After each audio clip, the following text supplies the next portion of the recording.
Let me stress that this presentation is only for experienced developers who are familiar with high voltage circuits.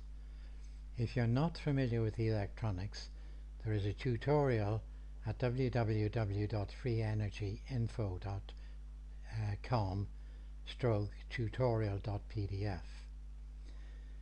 The South African developer says, I have built the Solovey replication as close to his version as I am able to do with the materials available to me.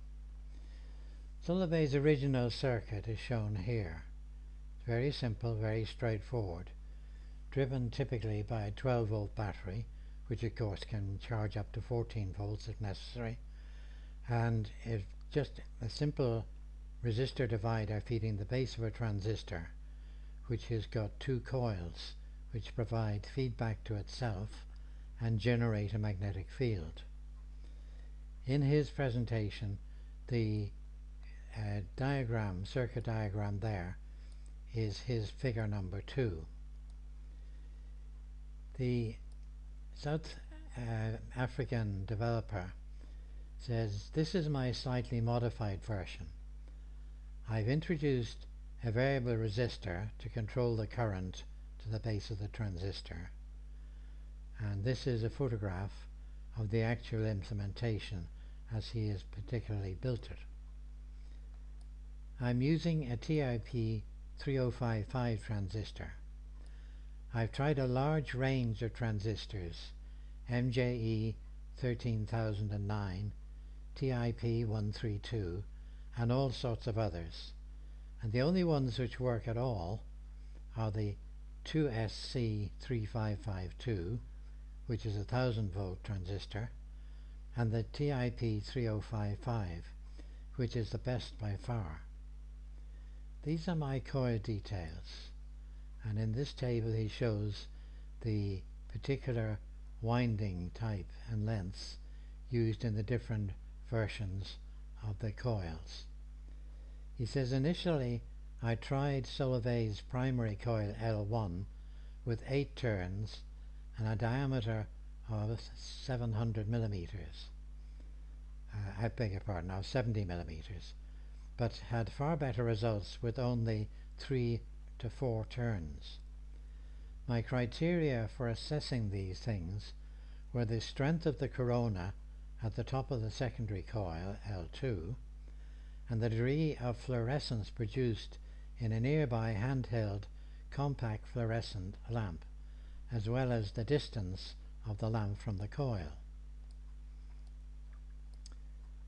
This is a photograph here of the implementation. That's L2 there, and around it is L1. And he says the white wires are not connected. They're just being used as spacers. I then tried a larger primary L1 coil with many more turns of thicker copper wire, on which I could vary the number of turns and also the position vertically of L1 relative to L2. I found that the larger diameter seemed to produce an enlarged magnetic field, which was better, but the wire thickness and the vertical position in this instance was not at all critical. Interestingly though, in every variation the optimum number of turns in the L1 coil was 3 to 4. I presume that this is the best resonant match with the secondary L2 coil in its present form. This is a photograph of his L1 coil, which can be adjusted.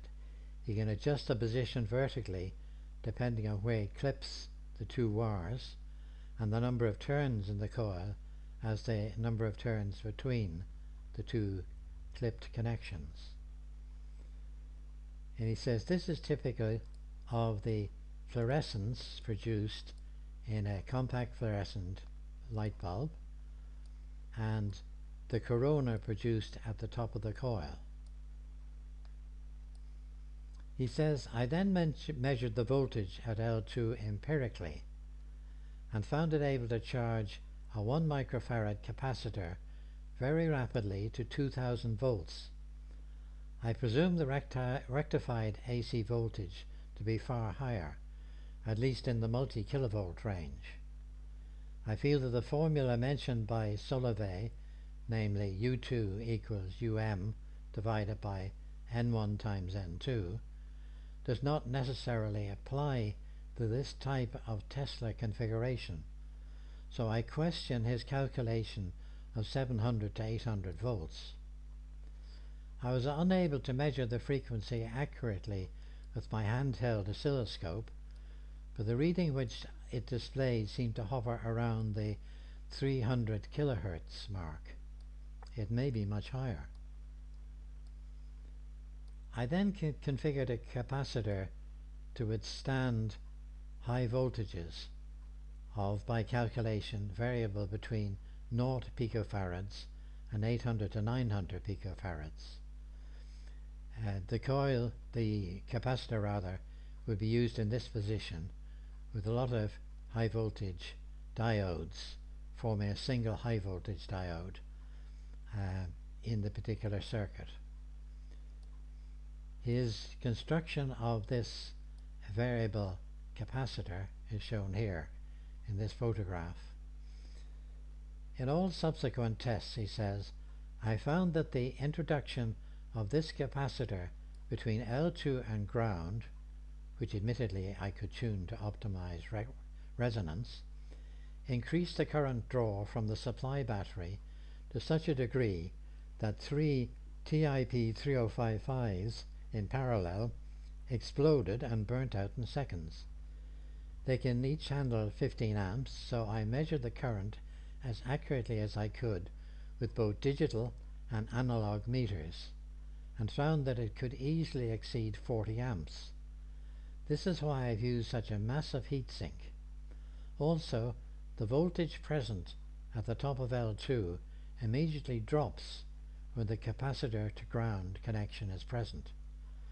This can't be good as far as coil L3 is concerned. He says, I used the same lamps as Solovey, that's 21 watts, 12 volts, in series with the capacitor from L2 to ground, namely there. So between L2 and the capacitor connecting to ground is where the bulbs are located.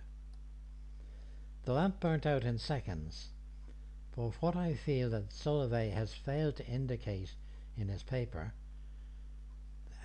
is that the current draw does not remain as is measured 0.3 amps drawn from the supply battery when a capacitor is connected to ground, as shown in this diagram. This means that although the lamp is experiencing a current of 2 or more amps, one cannot calculate overall wattage based on the product of the voltage times the current, when the supply current is now extremely high. I then moved on to the next phase, which included a lamp across L3. This is the extra winding here. It's 10 turns feeding the lamp, going through its variable capacitor to ground. The lamp burnt out again, and I introduced a high wattage variable resistor of 100 ohms in the supply line to limit the possibility of high current and to protect the transistor by that mechanism. He says I usually had the variable resistor set to 50 ohms. So he's talking about a high wattage 50 ohm resistor in that position. I then decided to remove the capacitor to ground and replace it with a spherical aluminium globe. This provides capacitance to the ambient surroundings, which proves to be a considerable improvement as far as the performance of L3 is concerned. It also reduces the corona discharge losses so that the lamp now burns brightly and the compact fluorescent lamp still fluoresces when held near the L2 winding. This indicates that the voltage at L2 is no longer dropping in spite of the load imposed by L3 and the lamp.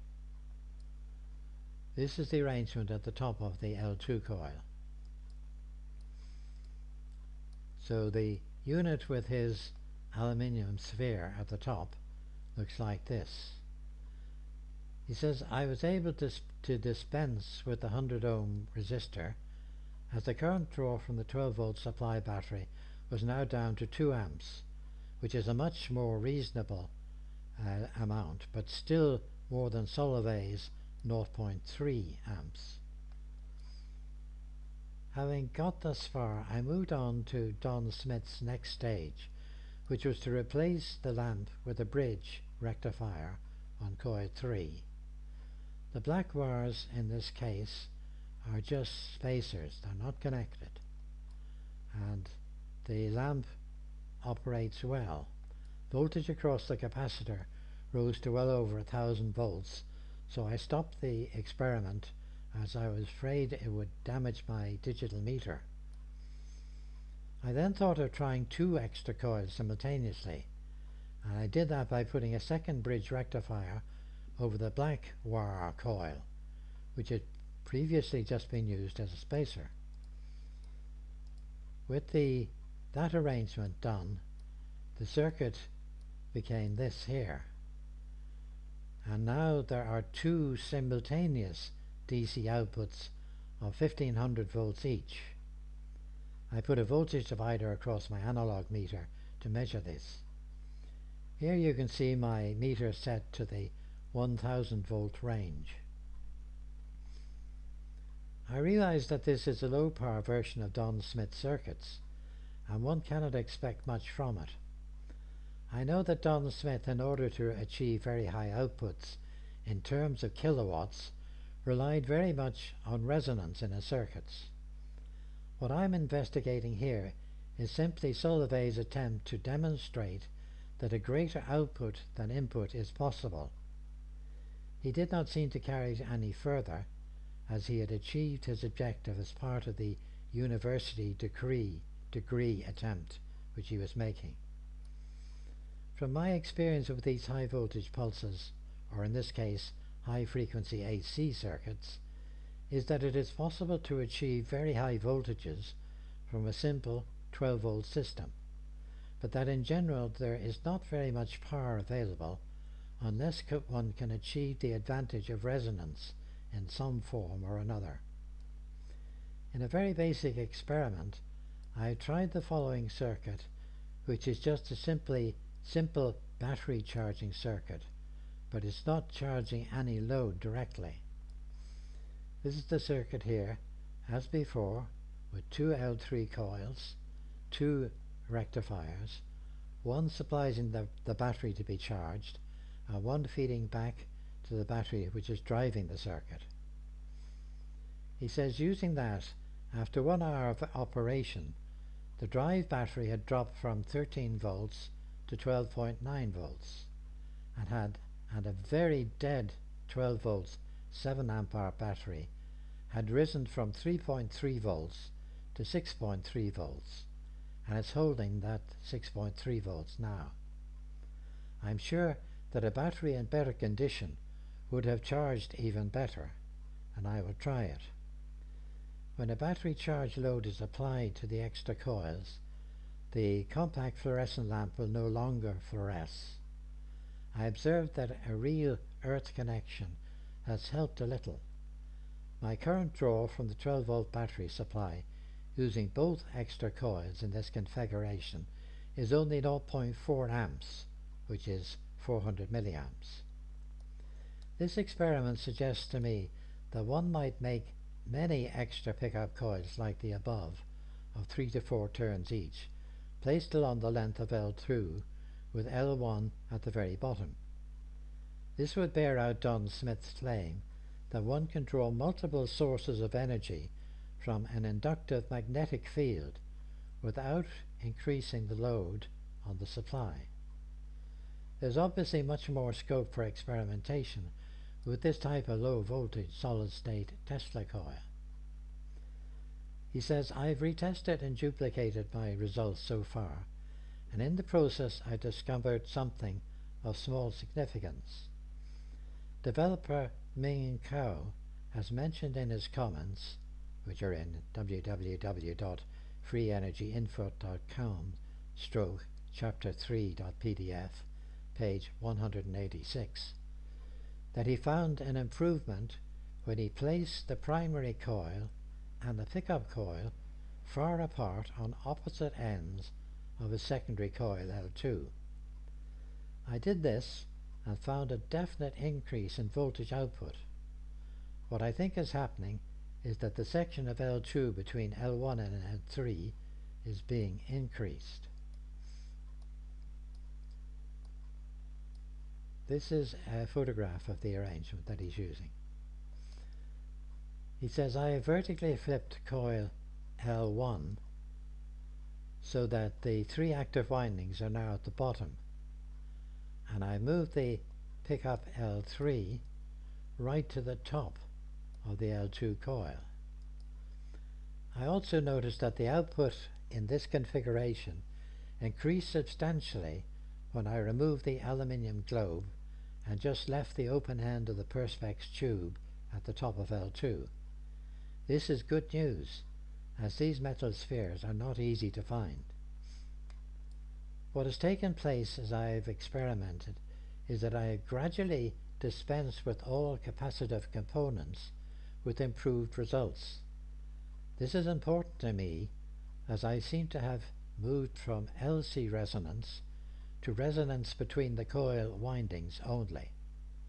As LC resonance is very difficult to achieve in complex circuits, whereas coil-to-coil resonance can more easily be achieved by calculation and careful measurement, this discovery is welcome. The last stage is an interesting one, since I now felt that I was no longer dealing primarily with LC resonance, and therefore the magnetic field was more dominant in energy transfer than was the electric field. I thought of Don Smith's multi-coil power source. I want another coil with materials I had in order to try coil-to-coil energy transference. This new coil is 50 millimeters in diameter, and the winding is 400 millimeters in length. Wound with 0.5 millimeter diameter enameled solid copper wire, this has resulted in 800 turns, and I will call this coil L2B. I have it standing, as you can see, next to the primary device, and the only connection is from the bottom of L2B to common ground. So in other words, he's saying this is the only connection to this L2B coil,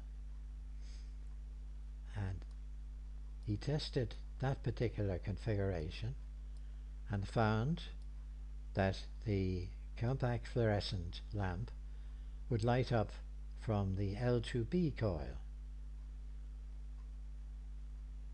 At the top of the second coil in the first picture is a string of 10 1N4007 1000 volt diodes connected in series, and the voltage output to ground on both coils simultaneously is 2100 volt at each coil.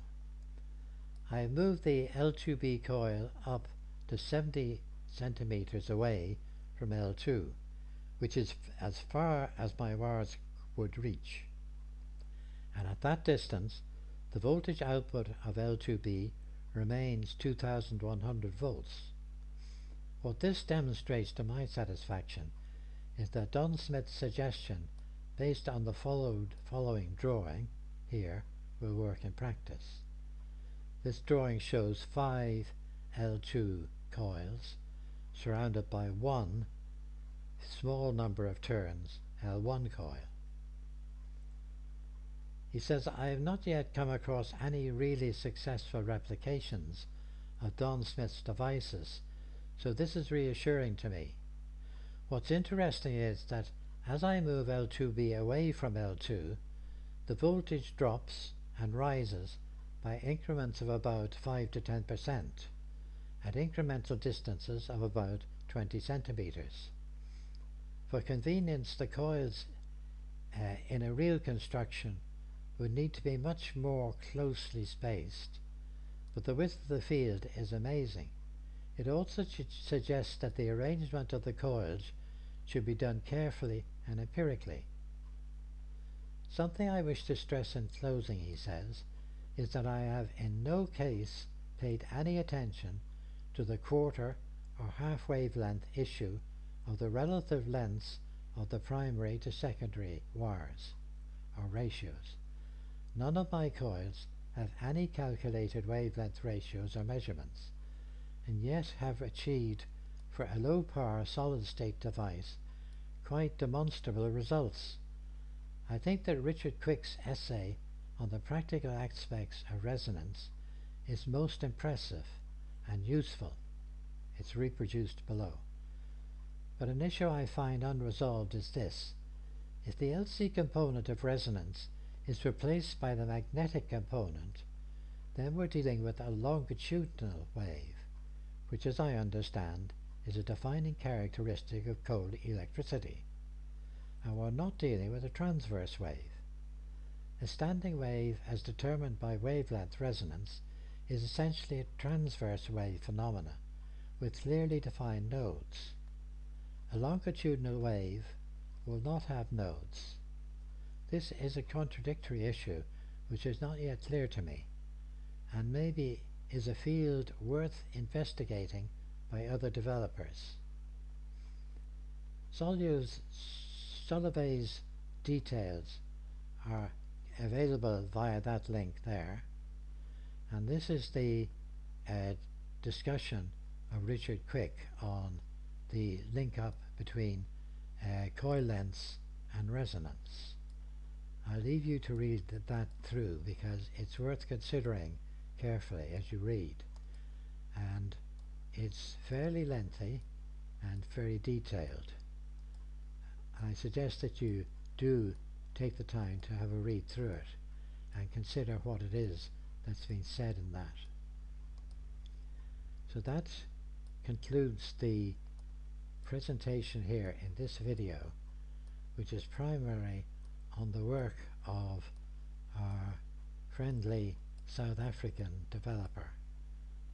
So that indeed is the sum of this video.